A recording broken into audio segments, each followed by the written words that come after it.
Good evening, NHS. I'm Andrew Shearer here with my co-anchor Ava Miller, and welcome to the October edition of Raider Nation. In this issue, we'll be looking into the ever-evolving school projects and policies that are finally coming into effect this school year. Receiving missed lunch money is soon to be easier than ever with the new implication of the NHS drop-off box. Reporter Jess Robinson is here to give us details with Principal Williams. Hello, I'm Jessica Robinson with NHSTV, here with Mr. Williams. Good morning, everyone. All right. So the first question, we're focusing on the construction outside. Yes. Which should have been done in August. Yeah. Can you give our viewers an update regarding the reconfiguration of our physical plant? Thank you. That's a very good question. Again, as we stated earlier, the purpose of the construction on a new street is to have a secure entranceway for public access to the building during school hours. Obviously, we are still awaiting the completion of that construction. We've been told by various sources that it would be completed by the end of this month. Not sure that's going to be the case, but we'll let everybody know. In fact, when we have more information on that, obviously this will be a huge information push because we have to kind of inform people. Well, we do have to inform people that the egress and the entrance to the building for the public, parents visiting, anybody coming in during school hours will have to be through that entryway. Drop-offs will be through that entryway, so there'll be a whole protocol we'll have to announce out. Okay. All right, the next question is, what role has security played in the implementation of these changes? Well, I mean, as I think I've stated in other media sources, in 2012, obviously the horrific events in Newtown drove a lot of the changes that you guys have seen in the building since you've been here, the swipe card doors being locked, etc. So it's off of that, and it was the idea that when we've done various studies, and we've had outside people come in and take a look at our setup, the idea here at Nutley High School, it was built, obviously we know that this building was built over time, 1903 through 1956. You saw stages of the construction up until 1972. In 1956 they built the admin wing and the front foyer and auditorium piece that you see. That was built during a time period when there was open egress and entrance to the building, which really occurred up until about 2012. Problem with that is nowadays is that we want to secure the building. The front foyer doors that everybody has known and loved over the years is approximately 250 feet away from the nearest admin or any office. So that's not an ideal location. We do have continuing concerns with that door and people coming to that door. So the notion was that we would direct people, unfortunately kind of counterintuitively, because you think that's the front of the building, that's where I'm going to come in, to the side piece where the actual administrative offices are, and we can kind of process and move people through in and out. Okay. All right, the last question is, when do you foresee this project being finished? Wow, Jess, I wish I had that response. In my mind it was done on August 15th, as I was told. Hopefully within the next month, but I've been saying that for the last few months. But again, as soon as I get the information, we will pass it on to everyone. Okay. All right, thank you so much for This is Jessica Robinson reporting from NHSTV. We hope the new configuration will be an asset to safety concerns within our building.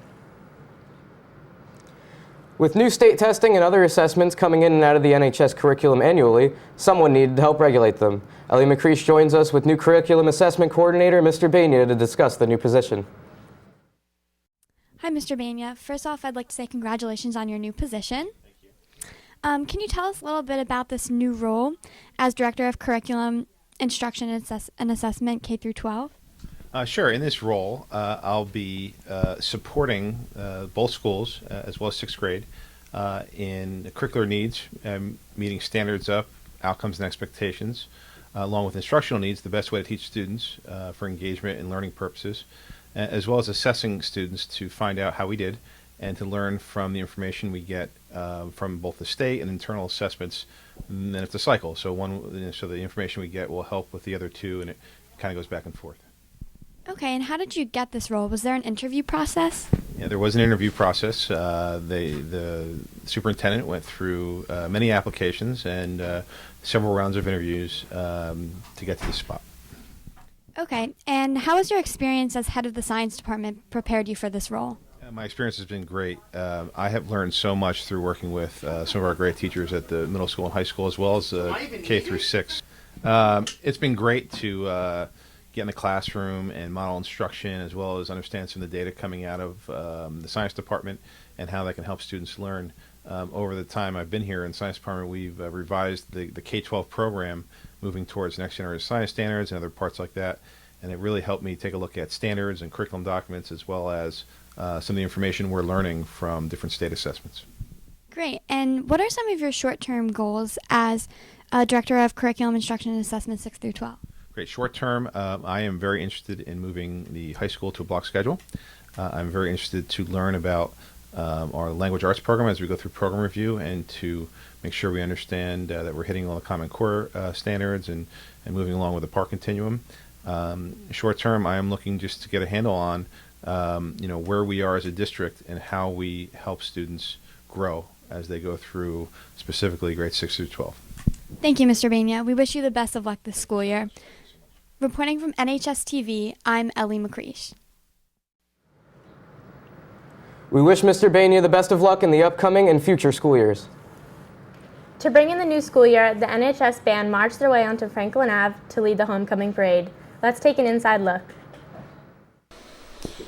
The annual homecoming parade started with pregame festivities as each class displayed their banner with pride and anticipation.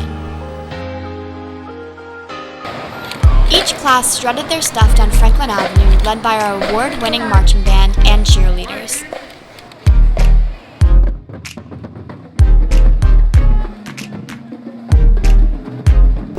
Even though it was a cloudy day, there was plenty of sunshine on Franklin Avenue.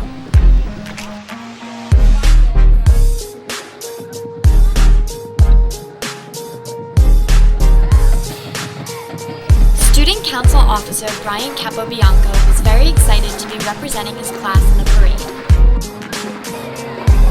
With the parade in the rearview mirror, the grills were fired up as students and faculty gathered to enjoy a pre-game tailgate.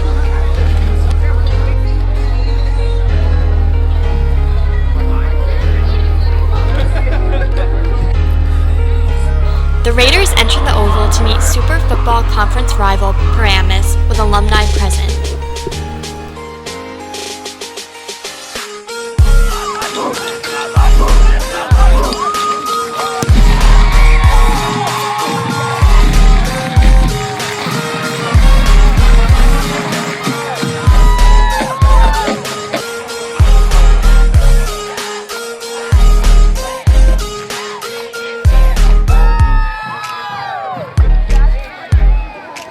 The homecoming court was announced, and the Nutley homecoming tradition was appreciated by all the fans. The Raider Nation is alive and well. Reporting from NHSTV, I'm Ellie McCreesh. Thank you to all who participated in the wonderful event. This year's homecoming was a blast. The band did a fantastic job. And the food was even better. NHSTV wishes students a happy ending to their fall marking period. I'm Ava Miller. And I'm Andrew Shearer. Thank you for tuning in.